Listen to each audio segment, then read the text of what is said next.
ಅನುದಿನ ಅನುಕ್ಷಣ ಮನೆಯಲ್ಲೂ ಕಲಿಯೋಣ, ಕಲಿಕೆಯ ಹೊಸ ಹಾದಿಯಲಿ ಜೊತೆಗೂಡಿ ಹೆಜ್ಜೆಯ ಹಾಕೋಣ, ಸಂತಸದಿ ಕಲಿಯೋಣ ನಮ್ಮ ಹೆಮ್ಮೆಯ ಈ ಕ್ಲಾಸಿನಲ್ಲಿ. Yes sir. Yes teacher. Present ma'am. अस्सलामुअलैकुम रहमतुल्लाहि व बरकातहू। मैं Sameena Anjum, assistant teacher government Urdu HPS Fartabad, आप तमाम तलबा का इस संवेदा ई क्लास में इस्तकबाल करती हूँ। आप लोग घर पे सेफ़ होंगे और खैरियत से होंगे। मैं जमाते हफ्तुम मज़मून समाजी साइंस का सबक पढ़ाने के लिए आपकी खिदमत में हाज़िर हुई हूँ। सबक शुरू करने से पहले हम एक सरगर्मी करेंगे, लेट्स प्ले वन एक्टिविटी। उसके ज़िम्मन में मैं आपसे कुछ सवालात करूँगी। हमारे मुल्क का नाम क्या है? जी, हमारे मुल्क का नाम हिंदुस्तान है। Absolutely right. मेरा दूसरा सवाल है, आज़ादी से पहले हमारे मुल्क में किसकी हुकूमत थी? सोचकर बताइए, सोचिए। जी, आज़ादी से पहले हमारे मुल्क में अंग्रेज़ों की हुकूमत थी। तो किस तरह से हिंदुस्तानी अंग्रेज़ों की हुकूमत को बर्खास्त करने के लिए, उनकी हुकूमत को हमारे मुल्क से बाहर निकालने की कोशिश के लिए क्या की उन्होंने? जद्दोजहद शुरू की। तो इस आज जो सबक हम जो पढ़ने जा रहे हैं उस सबक का नाम है आज़ादी की जद्दोजहद, जिसका मैं पहला हिस्सा आपके सामने पढ़ाऊँगी। तो किस तरह से हमारे रहनुमाओं ने, हमारे अज़ीम रहनुमाओं ने इस आज़ादी की जद्दोजहद में क्या कुर्बानियाँ दी, उनका क्या अहम रोल था, वो हम एक के बाद एक तफसील से जानेंगे। जैसे ही हिंदुस्तान में पुर्तगाली, डच, फ्रांसीसी और अंग्रेज़ अपनी तिजारती खोटियाँ कायम की। जैसा कि हम जानते ही हैं, हिंदुस्तान में अंग्रेज़ किस गर्ज से आए थे? जी, हिंदुस्तान में अंग्रेज़ तिजारत की गर्ज से आए थे, लेकिन हिंदुस्तान की मालदार और उसकी खूबसूरती से वो लोग क्या हुए, बहुत ही, क्या कहना चाहिए उसको, बहुत अट्रैक्ट हुए, वो बहुत खुश हुए और उन्होंने फ़ैसला किया कि हम यहाँ पे अपनी कोठियाँ कायम करेंगे और यहाँ पे हुकूमत करेंगे। हिंदुस्तानियों ने अपनी आज़ादी के लिए कई जद्दोजहद की। जिस तरह से हमारे अज़ीम रहनुमाओं ने आज़ादी के लिए जो कुर्बानियाँ दी हैं, जो कोशिशें की हैं, वो हिंदुस्तान में अंग्रेज़ों की हुकूमत को निकाल फेंकने की ये इब्तिदाई मरहला था, जिसके ख़िलाफ़ तमाम हिंदुस्तानियाँ एकजा होके इस जद्दोजहद की इसके ख़िलाफ़ आवाज़ उठाए। तो हमारे मुल्क में जब अंग्रेज़ आए, उसमें जो चंद कौमें ऐसी थी जैसे पुर्तगाली, डच, फ्रांसीसी और अंग्रेज़ अपनी तिजारती खोटियाँ कायम की। इनका मकसद हिंदुस्तान पे पूरी तरह से काबिज़ होना था, ईस्ट इंडिया कंपनी। इस तरह से हिंदुस्तानियों ने फ़ैसला किया कि उनकी हुकूमत को हम पूरी तरह से बर्खास्त कर देंगे। इसी दौरान अंग्रेज़ों की उम्मीदों को नाकाम करने का सबसे बड़ा जो किरदार जो है अपनाए, वो है मीर जाफ़र जो नवाब के बंगाल है। इन्होंने अंग्रेज़ों के ख़िलाफ़ आवाज़ उठाई और उनकी हुकूमत को बर्खास्त करने की कोशिश की।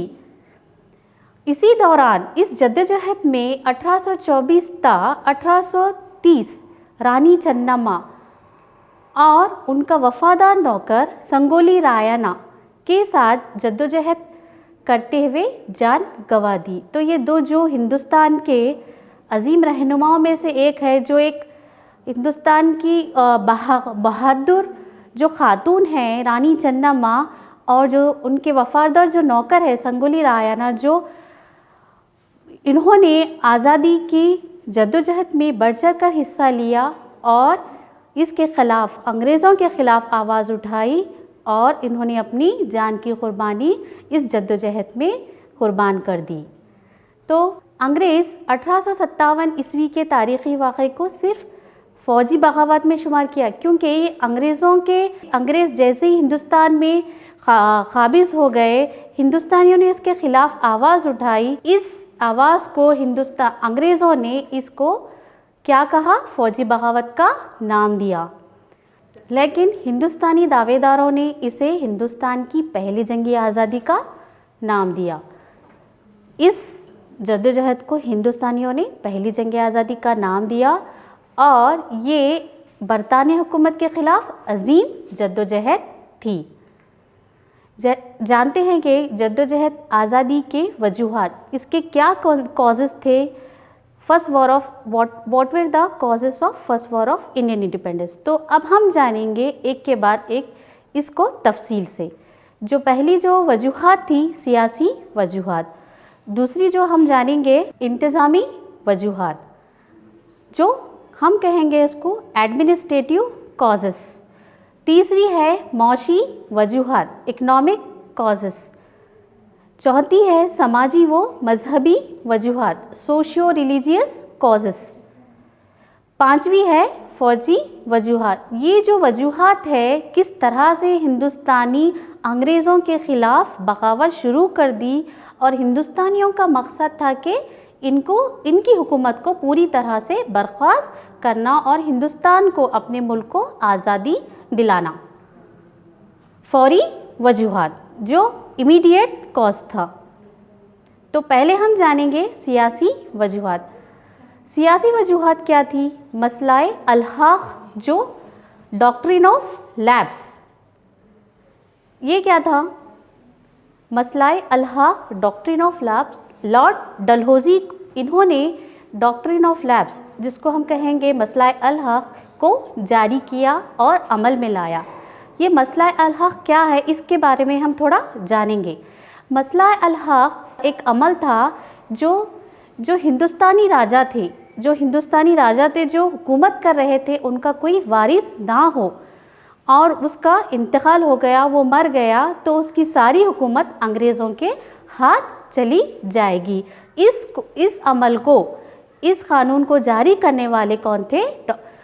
लॉर्ड डलहौज़ी, और इसको हम कहेंगे डॉक्ट्रिन ऑफ लैप्स। और एक जो था अहदे मावेनत, सब्सिडरी अलाइंस, इस मुआहदे को जारी करने वाले कौन थे? लॉर्ड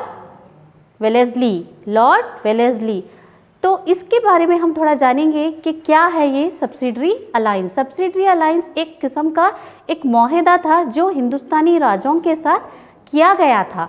क्या था कि आपको सब्सिडरी अलाइंस में, अहद माविनत में आपको अपनाना है और इसको क्या करना है, इस पर अमल करना है। इसके तहत आपको मुआवजा देना पड़ेगा। इस तरह से हिंदुस्तानियों के ख़िलाफ़ अंग्रेज़ों ने अपनी जड़ें मजबूत कर दी और एक के बाद एक नए क़ानून बनाते चले गए, जिससे क्या हुआ, उनकी हुकूमत दिन ब दिन ताकतवर बनती चली गई। इस तरह से इन दोनों हिकमत अमली से कई राजाओं और नवाबों की हुकूमत खोनी पड़ी। जैसा कि आप जानते हैं, जिस तरह से मसलाए अल-हक़ लॉर्ड डलहौज़ी ने जारी किया और अहद माविनत जो लॉर्ड वेलेस्ली ने जारी किया, इन दोनों हिकमत अमली से कई राजाओं और नवाबों को अपनी हुकूमत खोनी पड़ी। इससे क्या हुआ, हिंदुस्तान की सियासत में हलचल पैदा हो गई। अब हम जानेंगे सतारा, जयपुर, संभलपुर, उदयपुर, झांसी, अवध वगैरह रियासतें लॉर्ड डलहौज़ी के हिकमत अमली का शिकार बन गई। ये जो इलाक़े हैं जिससे बहुत ज़्यादा असर हमें कहाँ देखने को मिला, ये मसलाए अल-हक़ का असर इन इलाक़ों पे हमें देखने मिला। जैसे सितारा, जयपुर, संभलपुर, उदयपुर, झांसी, अवध वगैरह लॉर्ड डलहौज़ी की हिकमत अमली का शिकार बनी। ये देखिए हिंदुस्तान का नक्शा, ये है जिससे लॉर्ड डलहौजी और लॉर्ड वेलेस्ली जिस तरह से उन्होंने जो कानून बनाया था उसका असर इन इलाक़ों में बहुत ज़्यादा, बहुत गहरा पड़ा। अब हम जानेंगे इंतज़ामी वजूहात, what were the causes of administrative. तो अब हम जानेंगे अदालत में फ़ारसी ज़बान की बजाय अंग्रेज़ी ज़बान को तरजीह दी गई। जैसे कि आप जानते हैं कि हिंदुस्तान में कई पुरानी ज़बान जो क़दीम ज़बानें, बहुत ही क़दीम ज़बानें बोली जाती हैं। जैसे अंग्रेज़ हिंदुस्तान में काबिज़ हो गए, उन्होंने अदालत में फ़ारसी ज़बान की बजाय अंग्रेज़ी ज़बान को तरजीह दी, इम्पोर्टेंस दी, जिसकी वजह से हिंदुस्तानी क्या हो गए, वो चीज़ उनको पसंद नहीं आई, क्योंकि उनको अपनी मादरी ज़बान, उनकी अपनी इलाक़ाई ज़बान से बहुत ज़्यादा मोहब्बत थी। इस वजह से वो हिंदुस्तानी जो हिंदुस्तानी थे वो अंग्रेज़ के ख़िलाफ़ क्या हो गए, आवाज़ उठाए। ये एक सबसे बड़ी वजूहात थी जो इंतज़ामिया में क्या हो गई थी, शामिल हो गई थी। इसके अलावा अवामी और फ़ौजी आला ओहदों को अंग्रेज़ों के लिए मुख्तस करने के मकसद से नए इंतज़ामिया की तकशील की गई, जिससे क्या होता था, जो हिंदुस्तानी फ़ौजी था और अंग्रेज़ जो फ़ौजी था उनको क्या किया, उनमें फ़र्क किया गया कि अंग्रेज़ अफसर थे जो अंग्रेज़ी फ़ौजी थे उनको क्या दिया गया, आला ओहदे देते गए, और जो हिंदुस्तानी फ़ौजी था उनको क्या किया गया, नज़रअंदाज किया गया। देख सकते हैं आप ये तस्वीर में। तो इंतज़ामिया वजूहात की ये सबसे बड़ी वजह बनी। अब हम जानेंगे माशी वजूहात, इकनॉमिक कॉजेस। जिस तरह से अंग्रेज़ों की तिजारती पॉलिसी, अंग्रेज़ों की तिजारती दिलचस्पी से हिंदुस्तान की छोटी सनतें और घरेलू सनतों पर बुरा असर पड़ा। जैसे कि हम पहले जानते हैं कि आज़ादी से पहले हमारे हिंदुस्तान को सोने की चिड़िया कहा जाता था। हाँ, सोने की चिड़िया कहा जाता था। क्यों? क्योंकि हिंदुस्तान माला माल मुल्क था, जिसमें दौलत की भरमार पड़ी हुई थी, और दौलत के अलावा वो एक बहुत ही खूबसूरत मुल्क था, जिससे कई लोग हमारे मुल्क की तरफ क्या हुए, राग़िब हो गए। इसके अलावा इस वजह से जैसे ही हिंदुस्तान में अंग्रेज़ों की आमद हो गई, उस तरह से छोटी सनतें और घरेलू सनतों पर क्या हो गया, बुरा असर पड़ता गया। जो पहले जो सनतें थी जो हिंदुस्तान में, वो उससे क्या होते गई, वो हिंदुस्तानियों को क्या करते गए, उसका फ़ायदा उनको सीधा नहीं मिल रहा था, और जो फ़ायदा हासिल कर रहे थे वो थे अंग्रेज़, और किसानों की माशी हालत कमज़ोर हो गई थी, जिसकी वजह से क्या हो गया था, हिंदुस्तान माशी हालात से गुज़र रहा था, जिसमें सबसे ज़्यादा किसान, मज़दूर, वो लोग बहुत ही परेशान थे, दो चार हो गए थे, और इससे बाहर निकलने की कोशिश कर रहे थे। जिस तरह से अंग्रेज़ों के जुल्म सितम, जिस तरह से उन्होंने सियासत में दखल दिया, उस तरह से उन्होंने माशी हालात, हिंदुस्तान के माशी हालात में भी अपना रोल अदा किया, और हिंदुस्तानियों को पूरी तरह से कमज़ोर करने की कोशिश की। अब हम जानेंगे समाजी व मजहबी वजूहात, सोशियो रिलीजियस कॉजेस। सती की रस्म, कमसिन बिया पर पाबंदी, बेवाओं की दोबारा शादी समाजी तरीक़ों में बदाखिलत कर रहे थे। सती की रस्म, कमसिन बिया पर पाबंदी, बेवाओं की दोबारा शादी समाजी तरीक़ों में मदाखिलत कर रहे थे। तो किस तरह से अंग्रेज़ हिंदुस्तानियों की हर शोबों में क्या कर रहे थे, वो दिन ब दिन काबिज़ हो रहे थे, वो दखल अंदाज़ी कर रहे थे। जिस तरह से हिंदुस्तानियों में जो पहले की जो एक क्या कहेंगे, जो तरीक़ा था कि बेवाओं की शादी जिस तरह से सती की रस्म, जिस तरह से जिसका कोई खाविद है जिसका इंतकाल हो जाता है, वो औरत को सती की रस्म अदा करनी पड़ती थी। और बेवाओं की दूसरी शादी, जिस तरह से अंग्रेज़ जैसे ही हिंदुस्तान आए उन्होंने अपनी काबिज़ा पॉलिसी से हर शोबों में अपनी दखल अंदाज़ी देने लगे। इस तरह से उन्होंने सती की रस्म को ख़त्म कर दिया और बेवाओं की दोबारा शादी कर दी। एक ही डब्बे में सफ़र करना तमाम तबक़ात के लोग आला तबक़े के लोग के गुस्से का बायस बनी। जिस तरह से हिंदुस्तान में जो क़दीम ज़मानों से चलते आ रहा है कि आला तबक़ा और निचले तबक़ा, इस तरह के जो तबक़े जो सदियों चले आ रहे थे, एक ही डब्बे में सफ़र करना तमाम तबक़ात के लोग आला तबक़ा के लोगों के गुस्से का बायस बनी। ये भी एक सबसे बड़ी वजूहात का सबब बनी। अब हम जानेंगे फ़ौजी वजूहात क्या थे वो। Military causes, what were the military causes of first war of Indian independence. Let's see. हिंदुस्तानी फ़ौजियों को बहुत कम तनख्वाह दी जाती थी और दूर दराज इलाक़ों पर तयन किया जाता था। तो जैसे कि आप जानते हैं कि हिंदुस्तानी फ़ौजियों को बहुत कम तनख्वाह दी जाती थी और दूर दराज के इलाक़ों पर तयन किया जाता था, उनको वहाँ पर फ़ायज़ किया जाता था कि इस तरह के फ़र्क को देखा गया है। अंग्रेज़ों की हुकूमत में हिंदुस्तानियों को वो कमतर समझते थे और अंग्रेज़ अपने आप को वो आला मुकाम पर फ़ायज़ करे थे। इस तरह का फ़र्क हिंदुस्तान के पहले जंग आज़ादी के दौरान देखा गया। इसी फ़र्क की वजह बनी पहले जंग आज़ादी में। जो दूसरा है, अंग्रेज़ फ़ौजियों को कसी तनख्वाह और सहूलियात दी जाती थी।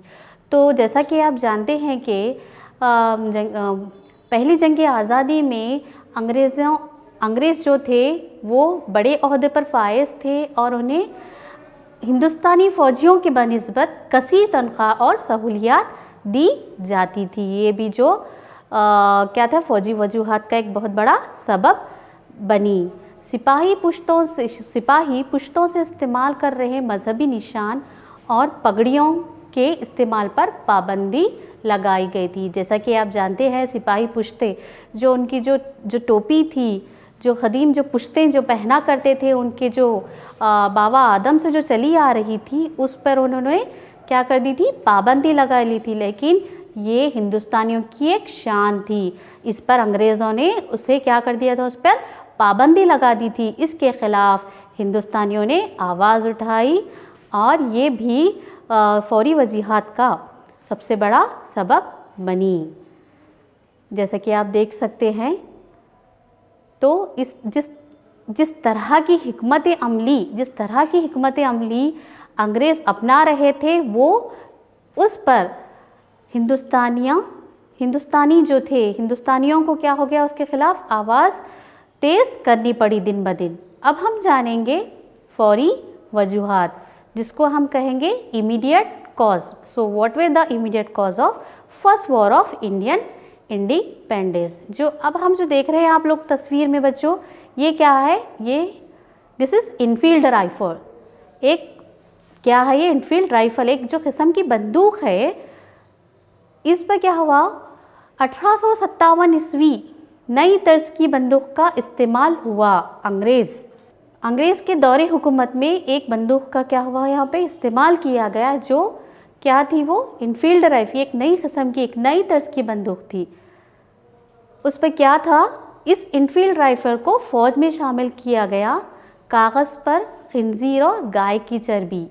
इस इनफील्ड राइफल को फ़ौज में शामिल किया गया, कागज़ पर खिंजीर और गाय की चर्बी थी। जो इनफील्ड राइफल थी उसको निकालने के लिए, उस जो इनफील्ड राइफल पर जो कागज़ लगा हुआ था उसको निकालने के लिए जब वो उस कागज़ को मुंह से निकाल रहे थे तो उस कागज़ पर क्या लगी हुई थी, गाय और खिंजीर की चर्बी लगी हुई थी, जो ये मुसलमान और हिंदू फ़ौजियों के मज़हबी जज्बात को ठेस पहुंचाने वाला था।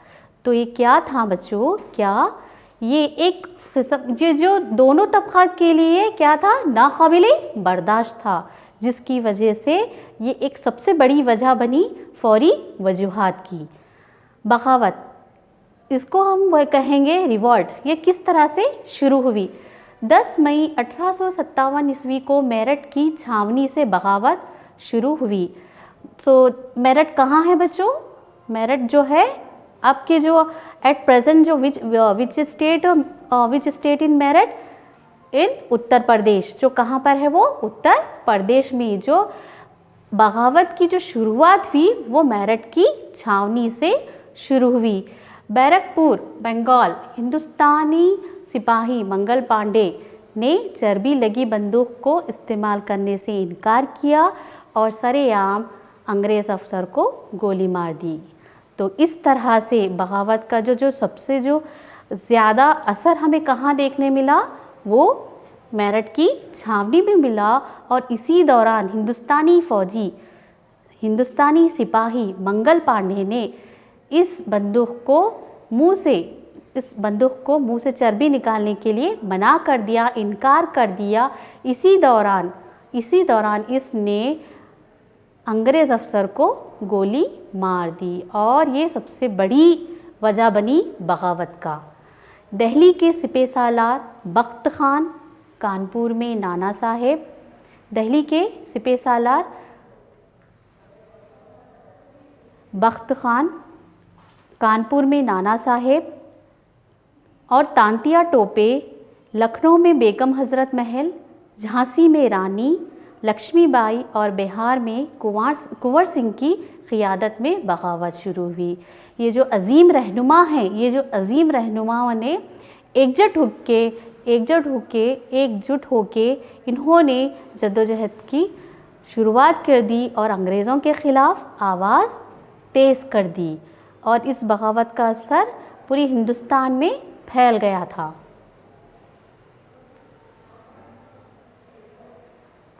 मेरठ में नज़र आने वाले अंग्रेज़ों को फ़ौजियों ने कत्ल करना शुरू कर दिया। जो मेरठ जो है, जो उत्तर प्रदेश में है, वहाँ पे क्या हुआ? मेरठ में नज़र आने वाले अंग्रेज़ियों को फ़ौजियों ने कत्ल करना शुरू कर दिया। तो ये बगावत का असर इस तरह से दिन ब दिन फैलता गया कि अंग्रेज़ों जहाँ कहीं अंग्रेज़ दिखते उनको कत्ल करना शुरू कर दिया था हिंदुस्तानियों ने। और क्या नारा दिया? मारो फिरंगी को नारा दिया कि बगावत के जो आग थी दिन ब दिन बढ़ती चली जा रही थी और उन्होंने हिंदुस्तानियों ने क्या नारा दिया बगावत में? कि मारो फिरंगी को नारा दिया। जैसे कि आप जानते हैं बच्चों कि इस तरह से हमारे रहनुमाओं ने जद्दोजहद के लिए जो काविशें की हैं, जो कोशिश की है, इन्होंने अपनी जान की कुर्बानी भी दे दी। तो अब हम जानेंगे नताइज, जो क्या नतीजा था। What were the results of first war of Indian independence? Let's C one by one, जो हम देखेंगे। जद्दोजहद के नतीजे में ईस्ट इंडिया कंपनी की हुकूमत का खात्मा हुआ। जैसा कि आप जानते हैं कि जैसे ही हिंदुस्तान में जैसे ही अंग्रेज़ों की आमद हुई, इन्होंने अपनी हुकूमत, अपनी क़ाबिज़ानी पॉलिसी की बुनियाद किस तरह से रखी? ईस्ट इंडिया कंपनी की क़ायम होते ही इस तरह से उन्होंने ये ऐलान कर दिया कि हम यहाँ पे काबिज़ हो रहे हैं और हम आपके मुल्क पर कब्ज़ा कर रहे हैं अंग्रेज़। तो इस वजह से क्या हुआ? इस बगावत के बाद इसका नतीजा ये हुआ कि ईस्ट इंडिया कंपनी का खात्मा हो गया। हिंदुस्तान की हुकूमत का इख्तिदार मलिका बरतानिया ने अपने हाथों में ले लिया। जो हिंदुस्तान का जो रूलिंग पावर था वो किसके हाथ चले गया? मलिका बरतानिया विक्टोरिया के हाथ चले गया। 1858 ईस्वी में मलिका बरतानिया विक्टोरिया ने एक सरकारी ऐलान कराया। क्या कराया? कि एक अनाउंसमेंट कराया कि हिंदुस्तानियों की मजहबी आज़ादी में किसी भी तरह की दखल अंदाजी नहीं की जाए। ये सबसे बड़ा क्या था? एक अनाउंसमेंट था, ऑफिशियल अनाउंसमेंट था। क्या था? कि 1858 में मलिका बरतानिया विक्टोरिया ने एक सरकारी ऐलान करवाया कि हिंदुस्तानियों की मजहबी आज़ादी में किसी भी तरह की दखल अंदाजी नहीं की जाए और हम किसी किस्म का इंटरफेरेंस में नहीं जाएंगे। जो इस तरह से बगावत की क्या हुई, वो जद्दोजहद आगे बढ़ती चली गई। 1857 ईस्वी की अजीम बगावत की नौइयत क्या है, इसकी एक अहमियत क्या है? तो अंग्रेज़ मौरख़ीन इसे क्या कहते हैं, कौमी बगावत का नाम दिया, लेकिन हिंदुस्तानी मौरख़ीन अजीम पहले जंग आज़ादी। तो मौरख़ीन जो क्या है, जो हिस्टोरियन है, जो अंग्रेज़ी इंग्लिश हिस्टोरियंस, इन्होंने कहा कि ये एक कौमी बगावत है, this is the revolt of against revolt of Britishers. लेकिन हिंदुस्तानी मौरख़ीन, हिंदुस्तानी इंडियन हिस्टोरियन ने क्या कहा, इसे अजीम पहली जंग आज़ादी, first war of Indian independence का नाम दिया। 1857 था 1858 की जद्दोजहद आगे चलकर जदीद कौमी तहरीक का सबब बनी। तो ये जो बगावत, जो जद्दोजहद थी, ये आगे चलकर क्या बनी, एक ये तहरीक का, एक मूवमेंट का हिस्सा बनी, एक सबब बनी। 1857 की क्या नौइयत थी, इसमें हमारे रहनुमाओं ने क्या जद्दोजहद की, इसका क्या नतीजा हुआ, ये आप जान चुके हैं। अब मैं आपसे कुछ सवालात करूँगी, मशक़ी सवालात। कित्तूर की रानी डैश थी, बताइए कौन थी? कित्तूर की रानी चन्नम्मा थी। मेरा हिंदुस्तान की पहली जंग आज़ादी डैश में शुरू हुई, बताइए कब शुरू हुई? बिल्कुल सही, 1857 ईस्वी में शुरू हुई। जो तीसरा है खानापुरी अहद माविनत को डैश ने जारी किया। अहद माविनत को किसने जारी किया बच्चों, बताइए? जो अभी मैं आपको समझाया है, लॉर्ड वेलेस्ली ने जारी किया। तो आज मैं आपको दूंगी, जो आज मैं आपको पढ़ाई हूँ, जो आपको समझाई हूँ, उम्मीद करती हूँ कि आप वो लोग उसको अच्छी तरह से समझ चुके हैं। और मैं आपको यहाँ पे होमवर्क देना चाहूँगी, और इसको आप अपने नोटबुक में नोट कर लीजिए, और बराए मेहरबानी इसको आप हल करने की कोशिश कीजिए। तो ये रहा आपका होमवर्क। हिंदुस्तान की पहली जंग आज़ादी की वजूहात की फहरिस्त बताइए, और ये अपने नोटबुक में फहरिस्त कर लीजिए, और इसको अच्छी तरह से पढ़िए और समझिए। उम्मीद करती हूँ कि आपको ये सबक समझ में आया होगा। खुदा हाफिज़, थैंक यू।